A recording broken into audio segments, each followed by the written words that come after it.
ভগবানকে পেলে সত্যিই কি আর জন্ম নিতে হয় না, নাকি মোক্ষ লাভের পরও আবার ফিরে আসতে হয় এই দুঃখের সংসারে? এই প্রশ্নটাই যুগ যুগ ধরে অসংখ্য ভক্তের মনে। আর আজ এই প্রশ্নের গ্যারান্টি সহ উত্তর দিচ্ছেন বৃন্দাবনের পরম পূজনীয় সন্ত প্রেমানন্দ মহারাজজি। সৃষ্টির আদি থেকেই আমরা সেই পরমেশ্বরের অংশ, অথচ আজ এই মর্তলোকে মায়ার জালে আমরা বন্দী। অনেক সাধকের মনেই এক চোরা ভয় কাজ করে, এত সাধনা করে যদি মোক্ষ পাইও, তবে কি আবার কোনোদিন এই দুঃখের সংসারে ফিরে আসতে হবে? সংশয়ের মেঘ যখন ভক্তের হৃদয়কে আচ্ছন্ন করে, তখন একজন সদ্গুরুর অভয়বাণী যথেষ্ট সেই মেঘ কাটাতে। আজ মহারাজজি কেবল যুক্তি দিয়ে নয়, বরং নিজের আধ্যাত্মিক তপবলের জোরে সেই গ্যারান্টি দিচ্ছেন যা আপনার ভক্তিপথের সমস্ত সংশয়কে পুড়িয়ে ছাই করে দিতে পারে। চলুন হৃদয়ের কান পেতে শুনি সেই পরম অভয়বাণী। আপনারা দেখছেন বাংলা ভক্তিমূলক চ্যানেল কৃষ্ণ দর্শন। আমাদের পরিবেশনা যদি আপনার ভালো লাগে, তবে একটি লাইক দিয়ে এবং সাবস্ক্রাইব ও শেয়ার করে আমাদের পাশে থাকবেন। মহারাজজি, আপনার শ্রীচরণে কোটি কোটি প্রণাম। রাধা বল্লভ শ্রী হরিবংশ মহারাজজি, সৃষ্টি রচনার পূর্বে আমরা সবাই পরম তত্ত্বেরই অংশ ছিলাম, কিন্তু সৃষ্টি রচনার জন্য আমাদের এই মৃত্যুলোকে পাঠানো হয়েছে।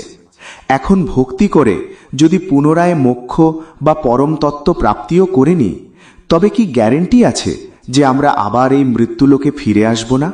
দেখো, এগুলো সব অজ্ঞানতার কথা। যতক্ষণ ভজন করবে না, ততক্ষণই তোমার এই গ্যারেন্টির কথা মনে আসবে। আরে, তুমি যখন নিজের স্বরূপে স্থিত হয়ে গেলে, তখন তো সব শেষ হয়ে গেল। তোমার স্বরূপই হল পরমাত্মার স্বরূপ। সেখানে অন্য কারোর গ্যারেন্টির আর কি দরকার? তোমার স্বরূপই তো ভগবৎ স্বরূপ। তুমি নিজের স্বরূপকে কোথায় চেনো? তুমি এখন দেহভাবে স্থিত আছো, তাই গ্যারেন্টির প্রয়োজন পড়ছে। গ্যারেন্টি আমি দিচ্ছি। তুমি নিরন্তর নাম জপ করো, তোমার ভগবৎ প্রাপ্তি হয়ে যাবে। গ্যারেন্টি আমি নিচ্ছি। গ্যারেন্টি নেওয়ার জন্য পরমাত্মার যে নিজ স্বরূপ গুরু এবং সন্তগণ আছেন, তাদের উপর বিশ্বাস করেই তো পথে চলা হয়। বিনু বিশ্বাস ভগতি নাহি, তেহি বিনু দ্রবহীনা রামু। রাম কৃপা বিনু স্বপ্নেহু, জীব না লাহ বিশ্রামু। বিনা বিশ্বাসে আমরা তো একজন ডাক্তারের উপরেও বিশ্বাস করি। আমরা কি সংশয় করি যে কে জানে সে ওষুধ দিচ্ছে না বিষ? তাহলে তো সে আমাদের তাড়িয়ে দেবে, কি তাই তো? আমাদের কোথাও না কোথাও তো বিশ্বাস করতেই হয়। তো তুমি শুধু এতটুকু বুঝে নাও যে আমরা ভগবানের স্বরূপ, তাঁরই অংশ। আমরা এই দেহে আটকে গেছি, আর এই দেহে আটকে যাওয়ার ফলে আমাদের ভেতরে দেহের বিকারগুলো চলে এসছে। কাম, ক্রোধ, লোভ, মোহ, মদ, মাৎসর্য। এখন কত রকমের সমস্যা, কত চিন্তা, কত শোক। বারবার জন্মানো আর মরা, প্রতিবার ভোগ করো, তবুও সেই ভোগের লালসা। মানে কত যে সমস্যা। সমস্যা কি আর একটা? তো সব সমস্যার সমাধান হয়ে যাবে এমন কোনো কথা বলো দেখি। তো বলছেন তিনিই হলেন ভগবান, যার প্রাপ্তির পর আর কিছু পাওয়া বাকি থাকে না, যাকে জেনে নেওয়ার পর আর কিছু জানা বাকি থাকে না। তো আমরা যদি সেই ভগবানকে প্রাপ্ত করে নিই, তবে আমাদের সমস্ত চাওয়া পাওয়া শান্ত হয়ে যাবে। আমরা তৃপ্ত হয়ে যাব, আমরা প্রসন্ন হয়ে যাব। আর এর অভিজ্ঞতা তোমার নিজেরই হতে শুরু করবে। যেমন ধরো, পেট যখন ভরতে শুরু করে, তখন আমাদের অন্য কারোর গ্যারেন্টির প্রয়োজন পড়ে না। আমাদের হৃদয় তখন বলতে থাকে, এখন আমার অর্ধেক পেট ভরেছে, এখন পুরো পেট ভরে গেছে। আরে বাস, এখন আর সম্ভব না, তাই না? কেবট বলে উঠেছিল না, আব কছু নাথ না চাহি মোরে, দীন দয়াল অনুগ্রহ তোরে। ভগবানের চরণ ধুইয়ে সে বলে উঠল, এখন আর কিছু চাই না। এটি হল পূর্ণতার প্রতীক, চাই না আর। এখন গ্যারান্টি কার চাই? নিজের হৃদয়েই সেই অনুভব আসতে শুরু করবে। কিন্তু প্রথমে বিশ্বাস করানোর জন্য যেমন তুমি গ্যারান্টি শব্দ ব্যবহার করলে, তো সেই গ্যারান্টি আমি নিচ্ছি।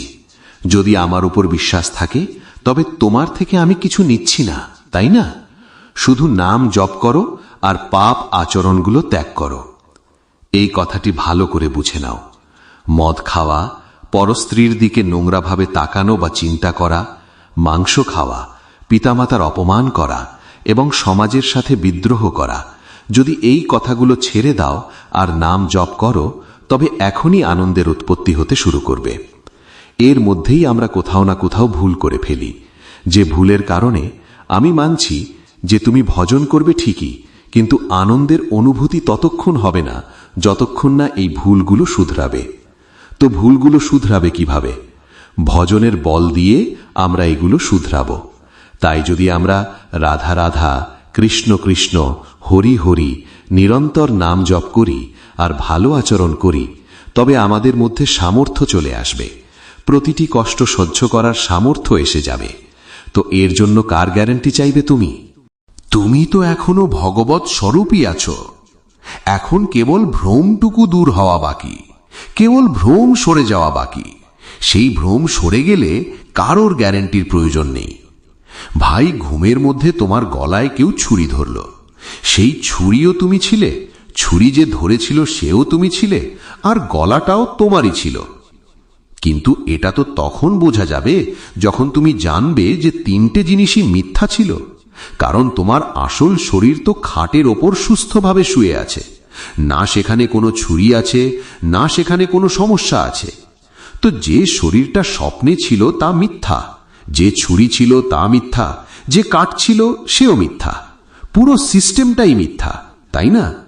ঠিক তেমনি এই জাগ্রত অবস্থার পুরো সিস্টেমটাই মিথ্যা। উমা কাহাও मैं अनुभव अपना, সৎ হরি ভজন জগৎ সব সপনা। এখন এখান থেকে জাগো, তবেই বুঝতে পারবে। যে জেগে যায় সেই বুঝতে পারে যে স্বপ্নটা মিথ্যা ছিল। স্বপ্নের ভেতরে বোঝা যায় না। স্বপ্নে ছুরিটা তেমনই সত্যি মনে হয় যেমন বাস্তবে লাগলে মনে হয়। তো মোহ নিশা সবু সোবনিহারা, দেখিয়ে সপন অনেক প্রকারা। আমরা এখন মোহ আর অজ্ঞানের অন্ধকারে রয়েছি, তাই আমাদের মনে হচ্ছে যে কেউ আমাদের গ্যারেন্টি দিক। ভালো কথা। তো সেই গ্যারেন্টি সন্তরা দেন, ভগবানের প্রিয়জনেরা দেন। এখানে কিছু দেওয়া নেওয়া নেই, তাই না? আধ্যাত্মিকতা বিক্রি হয় না, আর যা বিক্রি হয় তা আধ্যাত্মিকতা নয়। গ্যারেন্টি নিচ্ছি কখন? যখন তুমি নাম জপ করবে আর এই খারাপ কাজগুলো ছাড়বে, তখন ভগবান অত্যন্ত কৃপালু, তিনি তোমার উপর কৃপা করবেন। তোমার নিজের স্বরূপের অনুভূতি হয়ে যাবে। তুমি অন্য কেউ ন, অন্য কেউ ন। যেমন স্বপ্নে একটি মণি সম্পূর্ণ সংসার হয়ে যায়, ঠিক তেমনি জাগ্রত অবস্থায় এক অবিদ্যা মায়াই এই ভ্রম তৈরি করেছে। এক পরমাত্মাই সব, দ্বিতীয় কেউ নেই, তিনি সবার মধ্যে বিরাজমান। এটি খুব ভয়ানক ভ্রম। मैं आरु मोर तोर ताई माया, जेही बास किन्हे जीव निकाया। खूब नाम जप करो, सत्संग शोनो। তুমি খুব ভালো ছেলে। এখন তোমার নবযুবক অবস্থা, মায়া থেকে বেরিয়ে যাবে। এখনই সুযোগ আছে, ঠিক আছে? হ্যাঁ, কোনো নেশা করবে না, কোনো খারাপ আচরণ করবে না, তবে গ্যারেন্টি একদম পাকা। আর গ্যারেন্টিতে যেন কি হয়, তোমার ভজন যা আছে তা তো আছেই, কিন্তু সন্ত মহাপুরুষদের ভজনও সেখানে কাজ করে। যখনই বলে দেওয়া হলো যে পাকা, তো পাকার ক্ষেত্রে তখন এটাও হয় যে যদি তোমার মধ্যে কোনো দুর্বলতা থাকে তবে ভজন ট্রান্সফারও করা হয়। এই জন্যই তো সন্তদের পরোপকারের জন্য জয় জয়কার করা হয়। তাদের ভজনও জগতের কল্যাণের জন্য হয়। সর্বে ভবন্তু সুখিনঃ, সর্বে সন্তু নিরাময়াঃ। যারা পথে চলতে চায়, সন্তরা তাদের নিজের জীবন, নিজের ভজন দিয়ে দেন। যাও, ভগবানকে প্রাপ্ত করো, ঠিক আছে? খুব নাম জপ করো। আজ মহারাজজি আমাদের সেই আধ্যাত্মিক পলিসির কথা বুঝিয়ে দিলেন যার গ্যারেন্টি অমোঘ। তিনি স্পষ্ট করে দিলেন, মুক্তির গ্যারেন্টি কোনো বাইরের দলিলে নেই, বরং তা লুকিয়ে আছে আমাদের নিজের পরিবর্তনের মধ্যে। যখন আমরা নাম জপকে জীবনের শ্বাস বানিয়ে নেব আর পাপ আচরণ থেকে নিজেকে দূরে রাখব, তখন আমাদের ভেতর থেকেই সেই তৃপ্তি জাগবে যা একদিন কেবট অনুভব করেছিলেন। এখন আর কিছু চাই না। মনে রাখবেন, স্বপ্নের বাঘ ততক্ষণই ভয়ঙ্কর যতক্ষণ আমাদের ঘুম না ভাঙে, আর নাম জপ সেই জাগরণ যা আমাদের মায়ার স্বপ্ন থেকে জাগিয়ে তোলে। তাই আজ সংশয় ছেড়ে মহারাজজির দেওয়া এই গ্যারেন্টির ওপর ভরসা রাখুন। নাম জপ করে যান। পরম ধাম আপনার জন্য সুনিশ্চিত। যদি এই বাণী আপনার হৃদয়কে স্পর্শ করে, তাহলে ভিডিওটি লাইক করুন আর শেয়ার করুন এমন কারো সাথে যে এই পথ খুঁজছে। এবং এমনই আধ্যাত্মিক সত্য জানতে চ্যানেলটি সাবস্ক্রাইব করে পাশে থাকুন। রাধে রাধে।